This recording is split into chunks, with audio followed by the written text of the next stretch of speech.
I bought the house for the backyard. The property itself was modest, a one-story brick ranch with creaky floors and a fireplace that hadn't been used since Reagan was president. But the backyard? That was gold. Half an acre of uninterrupted space, walled in by cypress trees, silent as a cathedral. A blank canvas. I'm a contractor by trade. Semi-retired now. After 30 years of building homes for clients, I wanted to build something for myself, something that didn't have a deadline or a budget ceiling. I spent 8 months turning that backyard into my sanctuary. A custom-built swimming pool with natural stone trim, a cedar deck, a waterfall feature I designed from scratch, and an outdoor kitchen that would make any chef jealous. It was mine. Every tile, every board, every light wired by my own hands. It wasn't just a pool. It was peace. That peace lasted exactly 6 days. "Lovely setup you've got here," said a voice from the other side of the fence. I turned to see a woman leaning over the gate, manicured fingers gripping the top rail like she owned it. Platinum blonde hair, white tennis skirt, and a smile that didn't reach her eyes. Karen Hensley. I'd heard the name, but hadn't had the pleasure. She was the newly minted president of our HOA, elected 2 months earlier after the last guy resigned over a mailbox paint dispute. "Appreciate it," I said, setting down my trowel. She didn't wait for an invitation. Unlatched the gate and stepped in like she was inspecting an open house. Her perfume arrived 3 seconds before she did, some synthetic lavender blend that clung to the air like guilt. "You know," she said, walking around the deck, "this is just what the neighborhood needed. We've been lacking a real amenity, something to bring the community together." I furrowed my brow. "It's not an amenity. It's private." She chuckled. "Oh, of course. But given how visible it is and the impact it has on overall property values, I was thinking we could work out a shared use schedule. You know, weekends for the kids, maybe adult swim hours during the week." I cut her off. "This pool is on my deed. It's not shared, not communal, not HOA managed. It's mine." Her smile thinned. "Well, we'll have to see what the board says. Sometimes these things get decided democratically." I watched her turn on her pristine white sneaker and stroll out like she hadn't just dropped a bomb in my lap. Later that evening, I pulled out the file where I'd kept every signed permit, every approval letter, every email thread with the HOA's architectural committee. I hadn't cut corners. I hadn't bent a single rule. Everything was in order. But Karen didn't care about order. She cared about control. The first letter arrived 3 days later, an official violation notice taped to my front door. "Unapproved structure visible from public access." I laughed. The structure in question was the cedar pergola over the grill station, cleared and approved 2 months earlier. I snapped a picture of the approval form and emailed it to the board. No response. The second letter came a week after that. "Water feature exceeds acceptable noise levels." It didn't. I measured it myself. My backyard waterfall was quieter than the leaf blower Karen used every Saturday morning like clockwork. Then came the warning about unauthorized gatherings. I hadn't even invited anyone over yet. I began to understand. This wasn't about rules. It was about pressure. Karen was trying to squeeze me until I cracked. I didn't. At least, not the way she hoped. The next HOA meeting was scheduled for the 3rd Thursday of the month in the community center down the street. I showed up 15 minutes early, packet in hand, ready to squash this nonsense before it spread. But I wasn't prepared for what came next. Karen stood at the front of the room, hair immaculate, clipboard in hand, her voice oozing honey. "We've received several concerns," she announced, "that the new pool, while technically on private property, is being kept exclusive despite clearly serving as a neighborhood-enhancing feature. The board will be voting tonight on designating it as a shared-use recreational space." I stood up. "You can't vote to take someone's private property," I said calmly. "That's not how any of this works." She looked at me like I'd spilled coffee on her yoga mat. "It's about what's best for the community," she said sweetly. The motion passed. 3 votes to 2. I sat down, pulse rising, the room spinning with disbelief. Karen smiled at me like she'd just won a custody battle. She hadn't won anything. Not yet. By the following morning, there was a new sign bolted to my backyard gate. Community pool. Open 10 a.m. to 8 p.m. Use at own risk. It was laminated, color-coded, and stamped with the HOA emblem. They didn't even bother knocking. I stared at it, the audacity of it soaking in like acid. My sanctuary had been rebranded without a single legal leg to stand on. It wasn't the misunderstanding. It was a declaration. That same afternoon, I installed a deadbolt on the gate. 2 days later, someone clipped it. I replaced it with a coded lock and motion sensors tied to my phone. That night, the sensors pinged at 7:43 p.m., 2 adults and 3 kids trying to access the community pool. I watched them walk away disappointed. At least they had the decency to leave quietly. Karen did not. The next morning, I opened my front door to a bright pink violation slip fluttering in the breeze. Obstruction of community access, $150 fine. Attached was a warning letter citing noncompliance with board directives and interference with communal amenities. It was absurd, but the intent was clear: harass, fine, and isolate until I bent the knee. I filed an appeal, sent documented proof the pool was on private property, and requested a hearing. The HOA's reply? A generic form rejection signed by Karen herself. This wasn't governance. It was a shakedown. That weekend, I attended the next board meeting, this time with a folder tucked under my arm and a recorder clipped to my belt. I didn't plan to argue. I planned to listen. What I heard chilled me. Karen was proposing an amendment to classify neighborhood-enhancing private developments as subject to limited shared access for community welfare. It was cloaked in sugar-coated language, but the goal was simple: turn private investments into public playgrounds if they benefited property values. And she was using my pool as the pilot program.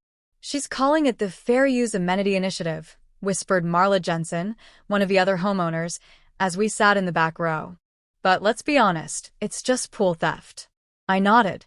And if she gets away with mine, yours is next. Marla's husband had recently added a hot tub. Another neighbor was planning a greenhouse. Suddenly, Karen's reach felt a lot more invasive. When the floor opened for comments, I didn't speak. Not yet. I wanted to see who she had in her pocket. It was clear. 2 of the 5 board members, both real estate agents, echoed her word for word. One even called my pool a natural gathering place. The vote passed again. 3-2. Karen smiled, then glanced back at me. That smug grin didn't flicker, even as I raised my phone and clicked stop on the recorder. She thought she was untouchable. She wasn't. The next morning, I made 2 calls, one to the county clerk to get a copy of my deed with precise boundary coordinates, and the other to Wallace Klein. Wallace was a litigation attorney with a particular taste for HOA overreach. A pit bull with a law degree. We'd met years ago on a remodel project where he'd sued an HOA for trying to restrict solar panel installations. He'd won that case and 9 others just like it. By noon, I'd emailed him everything: copies of the violation slips, meeting minutes, the laminated sign, and GPS overlays of my property lines. His reply was immediate and blunt. They're cooked. I'll draft a cease and desist by tonight. That night, as I stood on my deck, watching the waterfall cascade in soft blue light, a fresh knock echoed from the front. Karen again. She was alone this time, clipboard pressed to her chest like armor. "You're escalating this unnecessarily," she said, as if we were having a lover's spat and not a property war.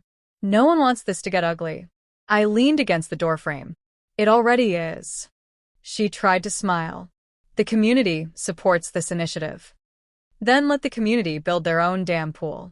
She stiffened, nostrils flaring. "You're going to regret this." I didn't respond, just closed the door. Through the peephole, I watched her stand there a moment longer, frozen in disbelief that anyone, had told her no. The next day, every board member received a certified letter from Wallace's office. Cease and desist. Unauthorized use and trespass notice. Immediate action required. Included was a copy of my deed, a warning of pending litigation, and a personal message from Wallace that concluded with, "This is not a negotiation." Karen didn't know it yet, but she had finally stepped in something deeper than HOA politics. She'd stepped into a legal minefield. And I was the one holding the detonator. Karen blinked first. The very next morning, her laminated sign vanished. One moment it hung smugly on my gate like a badge of conquest, and the next it was gone. No note, no apology, just erased as if it had never been there. But I wasn't fooled. That wasn't surrender. That was retreat for now. Wallace advised patience. She's testing boundaries, he said over the phone. Let her think she's in the clear. Then we hit her where it hurts. So I waited. I watched. I documented everything. Karen, predictably, doubled down in quieter ways. The violation letters slowed, but didn't stop. Petty nonsense mostly. Accusations of improper landscaping, unapproved lighting colors, and, my personal favorite, failure to blend exterior furniture with community aesthetic. Each fine was mailed. Each one unpaid. I posted every notice on a corkboard in my garage. My wall of Karen, as it came to be known.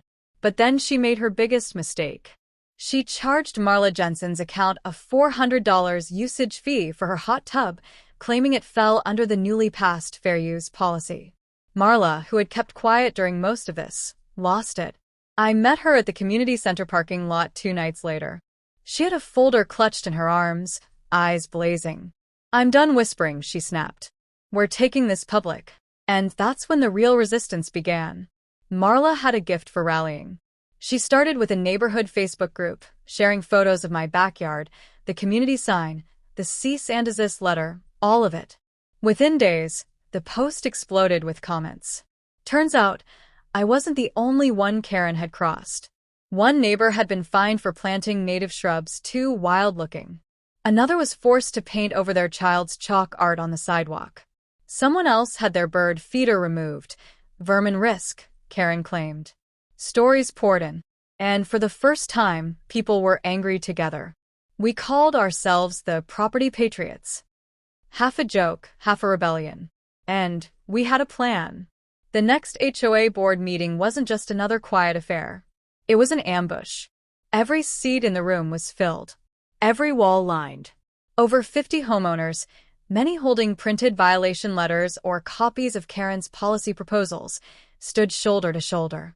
Karen entered, clipboard in hand, pausing just long enough to realize she had lost control of the room. This is highly irregular, she started, looking around for backup. But her board allies had gone radio silent. One had emailed his resignation earlier that day. The other? Sitting 3 rows back with his wife, arms folded. Marla stood up first. Before we begin, I motion for a full review of recent board actions related to private property reclassification and enforcement procedures, she said. I second, I called. Karen tried to push forward, but the crowd wasn't having it. Voices rose. Documents waved in the air. One man began reading aloud a section of the HOA bylaws, verbatim, about limitations of board authority regarding private improvements. Karen gavelled the table. This is not an open forum. Marla didn't flinch. Actually, Karen, according to Article 6, Section 2, it is if a petition of over 20 homeowners is presented. We have 43. She held up the stack. Karen's mouth opened, then closed. Her face reddened, her grip tightening on the gavel like it was the last symbol of power she had left. And then Wallace stood. He'd shown up in person, briefcase in hand, silver hair slicked back like a courtroom wolf. I represent several residents here tonight, he said calmly. And I'm prepared to serve the board with notice of intent to sue for illegal use of private property, unlawful fines, and violations of state HOA statutes. Karen finally lost her composure. You can't do this. I followed procedure. I was elected. Wallace didn't blink. Being elected doesn't make you a queen. A hush fell. Someone clapped. Then another. Then the whole room erupted. Karen tried to adjourn the meeting early, but by then it was too late. A special vote was demanded, and passed, to suspend Karen's authority pending a legal review. She stormed out, eyes glassy, lips tight, not even looking at me as she pushed through the crowd. I didn't follow. I just stood there, arms folded, next to my neighbors. For the first time in months, I felt something more than anger. I felt momentum. We weren't just defending our homes anymore. We were taking them back. Karen went dark. No emails. No meetings. No surprise violation slips tucked under door handles like threats in cursive. Her clipboard was gone. Her pink-stamped warnings vanished from mailboxes overnight. It was like watching a storm collapse in on itself. Fury turned silence. But her mess remained. Wallace filed the official lawsuit the following week. 3 plaintiffs, including myself, Marla, and the guy with the bird feeder. The charges range from harassment and illegal fines to misuse of authority and trespass. We weren't aiming to just win. We wanted precedent. The news hit the local papers first. Then a real estate blog picked it up. HOA president sued over public pool, power grab. The comment section lit up like fireworks, homeowners everywhere, sharing their own HOA from hell stories. The board scrambled. With Karen suspended, they appointed an interim president, a soft-spoken accountant named Joel Miller, who spent the first meeting apologizing and the second one repealing every single one of Karen's self-serving policies. But the damage to her reputation was irreversible. And then came the hearing. It wasn't dramatic like TV, no slamming gavels or gasps from the gallery, but it was powerful in its quiet justice. Wallace presented everything: photos, maps, legal deeds, violation letters, the audio recording of Karen's meeting where she called my pool a community asset whether he likes it or not. Karen didn't speak much. She barely looked up. The judge sided with us on every point. The fines were invalidated. The pool was confirmed as private property with no obligation for access or shared use. The HOA was ordered to pay restitution, plus legal fees. But here's the best part. In a final act of poetic justice, the judge ruled that if the HOA, or any member thereof, wanted to use the pool going forward, they would need to pay a commercial use licensing fee. At my discretion. When I got the ruling, I laughed. Not because it was funny, but because it was perfect. I knew exactly what I had to do. I posted a laminated sign, just like the one Karen once drilled onto my gate. Only this one said, "Private pool access, $375 per hour. Reservation required. HOA board members pay double." 2 weeks later, Karen showed up. Not at my door, but at the gate. She didn't knock. She didn't speak. She just stood there for a long time, staring at the sign like it was an obituary. Then she turned and walked away. She sold her house a month later. No goodbye. No for sale signs. Just a moving truck in the morning and an empty driveway by nightfall. I heard she moved to a condo across town, no yard, no HOA, no clipboard required. The neighborhood changed after that. Warmer. Lighter. People started waving more. We held a 4th of July cookout at Marla's place. Someone brought a karaoke machine. Even Joel sang, terribly, but with heart. And me? I built a second patio near the pool, added a bar and fire pit. Not to share. Not out of spite. Just because I could. Because it was mine. Because after months of silence, resistance, and battle, I had earned it. One evening, as the sun melted behind the trees and the waterfall gurgled its gentle lullaby, Marla stopped by. She handed me a beer, then nodded toward the pool. "You ever going to let anyone actually rent time in there?" I smirked. "You volunteering?" She laughed. "Only if board members still pay double." We clinked bottles and sat back as the fire crackled. It wasn't about revenge anymore. It was about boundaries. Karen thought power gave her access to anything she wanted. That because she wore a title, she could redraw property lines with a smirk and a clipboard. But the thing about power? It doesn't make you right. And when people stand up when they fight back, titles crumble. HOA Karen said my pool belonged to everyone. Now, if she wants in, she'll have to pay like everyone else. And the rate just went up.